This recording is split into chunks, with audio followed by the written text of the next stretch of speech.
नांदेडमध्ये अशोकनगर वालधुनी कल्याणपूर्व या ठिकाणी 30 एकर लँड जमीन ही मोकळी आहे। अनेक वर्षापासून त्या ठिकाणी बौद्ध बांधव कार्यक्रम घेत असतात, सण साजरे करत असतात आणि आता त्या 30 एकर जागेवर काही लोक अतिक्रमण करण्याचा प्रयत्न करत होते। काहींनी अशा वावड्या उठवल्या की ही जागा आता सरकार ताब्यात घेऊन व्यापारी संकुलन किंवा इतर काहीतरी त्या ठिकाणी उभारतील, मग आपल्या जागेवरचा हक्क हा सुटला जाईल आणि म्हणून त्या ठिकाणी आंदोलनही करण्यात आलं। आणि त्यानंतर हा समाजामधला असलेला रोष आणखीन पसरू नये यासाठी खासदार श्रीकांत शिंदे साहेबांनी विनंती केली आणि त्यांच्या सूचनेनुसार मी माझ्या दालनामध्ये श्रीकांत शिंदे साहेब असतील, आनंदराज आंबेडकर असतील, भंतेजी असतील, तिथलचे आणखीन गायकवाड म्हणून आहेत ते आहेत, अनेक जण अनेक मान्यवर आला आणि सरकारी अधिकारी म्हणून कॉर्पोरेशन आयुक्त, पोलीसचे अधिकारी, कॉर्पोरेशन म्हणजे माझ्या डिपार्टमेंटच्या प्रधान सचिव अशा सर्वांची एक जॉईंट बैठक कलेक्टरसहित घेतली होती। आज त्याच्यासाठी मी सभागृहामध्ये सर्व लोकांना हा मेसेज जाण्यासाठी की 30 एकर जी जागा आहे त्या ठिकाणी बौद्ध गया धर्तीवर एक मोठं आपण समाजासाठी जे हिताचं आहे तसं विपश्यना केंद्र असेल, मुलांना खेळण्यासाठी ग्राउंड असेल, हॉस्टेल्स असेल, मेडिकल कॉलेज असतील, हे फक्त समाजाच्या हिताचे जे काही प्रोग्राम आहेत त्याचंच तिथं उभारणी होईल, इतर कुणालाही ती जागा दिली जाणार नाही।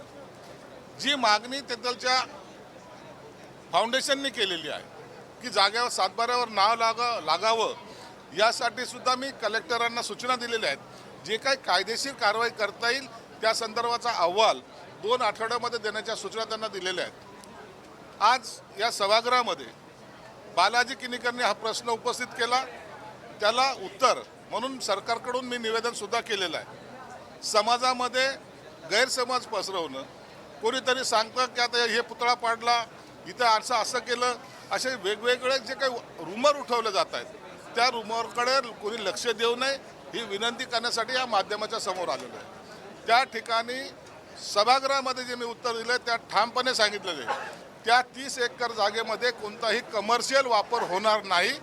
ती जागा समाजाच्या हितासाठी जे असलेले काम असतील तेच त्या ठिकाणी केले जातील।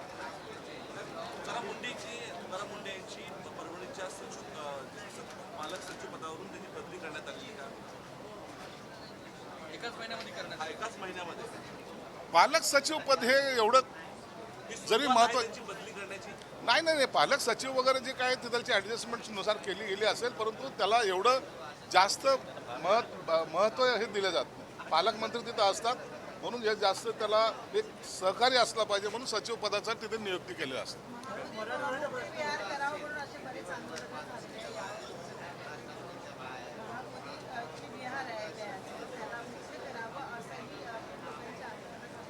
तो विषय वेगळा आहे, त्या विषयावर आपलं सुद्धा सरकारचं सुद्धा मत आहे की ते मुक्त झालं पाहिजे। आणि आता पुढच्या आठवड्यामध्ये बौद्ध गयाला 10 एकर लँड त्या सरकारकडून घेण्यासाठी मी स्वतः बिहार गव्हर्नमेंटला विनंती करायला चाललेलो आहे आणि 10 एकर लँड घेऊन बौद्ध गया येथे समाजासाठी राहण्यासाठी सुविधा उपलब्ध करण्याचा सरकारचा मानस आहे। संजय राऊतांनी आज एक फोटो पोस्ट केलेला आहे पिस्तुलीसह, तरी संजय दिना पाटील यांनी दिलेल्या धमकीनंतर संजय राऊत यांचा फोटो समोर आलेला आहे आणि अप्रत्यक्षरित्या कुठेतरी कोणाचा प्रकार आहे का हा? संजय राऊतचे कालपासून मी स्टेटमेंट पाहतोय, एक वेगळीच कॉमेडी महाराष्ट्रामध्ये सुरू झालेली। भाषाचा आता कुठंही चांगलं सुसंस्कृतीचं कुठं राहिलेलं नाही आहे। दिना पाटलांनी काल काहीतरी प्रश्न उपस्थित त्या बोलले, त्याला उत्तर संजय राऊतने दिले। खरं तर दिना पाटीलांनी संजय राऊतचं TRP वाढवलं आणि त्याच्यात आभार मानले पाहिजे। आता संजय राऊतने आजही कुठेतरी पिस्तूल दाखवली, हा सगळा मानसिकतेचा प्रकार आहे। अशा प्रकारे महाराष्ट्रामध्ये राजकारण ना पूर्वी केलं गेलं ना केलं जाणार, परंतु काही लोकांना आता काही जर केलं तरी काही होत नाही या आविर्भावामध्ये आता बंदुका प्रेसमध्ये दाखवायला लागलेत. माझ्याकडे 2 रिव्हॉल्वर आहेत. आता मी रोजच घेऊन फिरू काय? परंतु अशा प्रकारचा बालिशपणा मला वाटतं राजकारण्यांनी करू नये, आणि त्यांनी केला तो त्यांचा असलेला स्वभाव, आणि त्यांनी त्या पद्धतीने दाखवलेलं ते रिव्हॉल्वर आहे.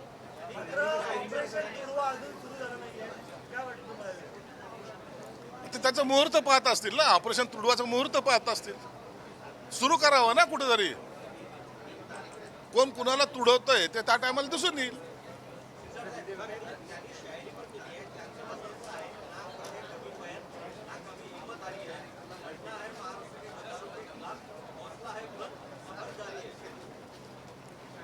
त्यांनी आता शेरशायरी करावी, रिव्हॉल्वर दाखवावे, वाटेल ते बोलावं. त्यांच्याबरोबर आता त्या बोलण्याला कितपत सिरियस लोक घेतात. खरं तर याच्याकडे कधी कधी लोक एक कॉमेडी म्हणून सुद्धा पाहतात. तुमचं म्हणणं व्यक्त करण्यासाठी तुम्ही इतके मोठे दिग्गज नेते आहात. तुम्हाला मीडियामध्ये बोलताना तेवढं जर तारतम्य जरी राखलं तर चांगला मॅसेज समाजामध्ये जाईल. अशा प्रकारे बोलून काहीतरी पैलवानकी दाखवणं याला म्हणत नाही. आपण आपल्या शब्दानं शिवसेना प्रमुख म्हणायचे ना, तलवार निकालो ना बाण खिचो. एक कलम आहे, ते त्या कलमेचा वापर खऱ्या अर्थानं करा ना. तुम्हाला रिव्हॉल्वर आणि बाणाचा गरजही पडणार नाही. परंतु संजय राऊत आहे, ते काही करू शकतात. मला वाटतं या सगळ्या गोष्टीला उद्धव साहेबांचं समर्थन असावं. मराठवाड्यामध्ये पाणी प्रश्न गंभीर झाला आहे. दुसरी गोष्ट म्हणजे काल आपण बघितलं की बजावणारे वगैरे ते असं म्हणाले खासदार की कालवा समिती जी आहे ना ती काम व्यवस्थित होत नाहीये, त्याच्याविषयी काय सांगा? आता सध्याच्या घडीला पाणी यावं यासाठी प्रत्येक शेतकरी असेल, सर्वसामान्य माणूस असेल, आकाशाकडे डोळे लावून बसलाय. बाकीचे जे काही प्रोजेक्ट आहेत ते तर सुरू करावेच, परंतु पाण्याची समस्या ही गंभीर होत चाललेली आहे. सरकारसुद्धा या बाबतीत चिंतेमध्ये आहे. नांदेडमध्ये गाड्या अडवल्या, खासदारांच्या गाड्या अडवल्या. नागेश पाटील आणि संजय गायकवाडांच्या गाड्या अडवल्या आणि संजय देशमुख यांनी गाडी वळवली. छोटे मोठे घटना ही चालत असतात. कार्यकर्ता आहे ते तेवढं करतात, तर त्याला म्हणून काय, ते सुद्धा ते आमचेच आहेत ना. त्यांचे डोके फोडून काय मिळणार आहे? एकमेकाचे डोके फोडणं ही आमची संस्कृती नाही. म्हणून त्या कार्यकर्त्याला सुद्धा समजून त्यांना सुद्धा मी आमच्या बरोबर घेऊ. काल नितीश राणे या संदर्भात त्यांना चॅलेंज केलेलं, तुम्ही ऑपरेशन तुडवा कधी करणार आहे विसरलात का? त्याच्यानंतर बाळासाहेब असते तर आदेश द्यायची गरज नाही असंही काल ते म्हणाले. अरे बाळासाहेब होते. बाळासाहेबांचं बोट जरी वर केलं तर सगळे कार्यक्रम व्हायचे. आता यांच्याकडे बोटं राहिलेलं नाही. आता हे बोटं घालण्याचे कामं चालू आहेत. म्हणून ते ह्या गोष्टीवर आता तुम्ही पाहतायत ना. म्हणून आता ह्या राजकारणाची दिशा ही एवढी बदलत चाललेली आहे. कधी कोण काय बोलेल काय भरोसा आहे का? सकाळी एक जण बोलतो, दुसरा तिसरा एक बोलतो, चौथा एक रडतोय. काय चाललंय का हेच कळत नाही. पण संजय नावामध्ये काही आहे का? कारण जे संजय हे बाबा, सगळ्या संजयला बदनाम नको करू ना. एखादा चांगला संजयचं नाव सुद्धा घे ना. राजकारणामध्ये आता सभागृहामध्ये जवळपास 16 संजय आहेत. म्हणून सगळ्या संजयला एका संजय बरोबर एका पारड्यामध्ये तोलू नका, एवढं तुम्हाला विनंती. बाळासाहेबांची किल्ली उडवल्यानंतर त्यांनी साधी माफी मागितलेली नाही, काय बोलतो कुणी किरण पावसकर यांनी काल पत्रकार परिषद. एक सिरियसली सांगतो, शिवसेना प्रमुखाबद्दल कोणीही अपशब्द काढता कामा नये. तो आम्ही सुद्धा सहन करणार नाही. शिवसेना प्रमुख हे आमचे दैवत होते, आहेत आणि राहतील. म्हणून शिवसेना प्रमुखाबद्दलचा आदर आमच्यातला प्रत्येक शिवसैनिक हा तेवढा ठेवील. जर कुणी त्याच्याबद्दल गैरवक्तव्य केलं असेल तर निश्चित त्याचा कोणीही सपोर्ट करणार नाही आणि त्यांना समजही दिले जाईल. मराठवाड्यातला इतिहास आहे, निश्चित दिल्या जाईल. मराठवाड्यातला इतिहास आहे की ज्यांनी शिवसेना सोडली त्यांना पुन्हा गुलाल लागला नाही. असे उदाहरणं जर पाहिले तर परभणी आणि हिंगोली लोकसभेमधले आहेत. काय वाटतंय या शिवसेनेतून त्या शिवसेनेमध्ये गेल्यानंतर यांना गुलाल लागेल का? आता 22ला आम्ही शिवसेना सोडली तर आम्हाला गुलाल लागला नाही का? 24ला आम्हाला सगळ्याला त्याच्यातून आम्ही उठाव केल्यानंतर आम्हाला गुलाल लागला ना. आम्ही 40 होतो 60 झालो ना. हा गुलाला पडलाय, लोकांनी ॲक्सेप्ट केलेलं आहे. त्यांची जी काय भूमिका होती काँग्रेस राष्ट्रवादीची ती सोडल्यामुळं आम्हाला लोकांनी ॲक्सेप्ट केलं.